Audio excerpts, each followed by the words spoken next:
Hello guys, good evening. Bago ako matulog guys, share ko sa inyo no. Uh, Kumakain ako ng oatmeal guys no, yung instant na oatmeal. Yan. Ito galating glass guys is 3 kutsara. Yan no.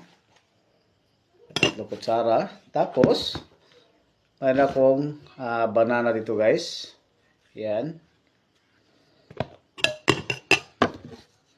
Hiwain natin ng maliit na ano no, cut.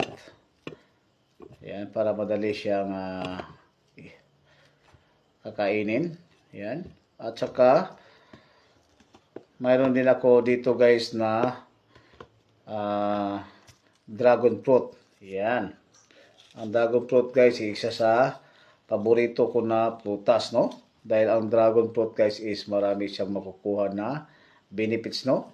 Pero kung wala namang dragon fruit guys, is banana lang talaga ang nilalagay ko sa aking oatmeal. Yan. Okay, tapos lagyan natin ng asukal. Depende sa asukal guys na tamis na gusto nyo. Gagawin konti lang guys no. Kasi bawal yung maraming sugar.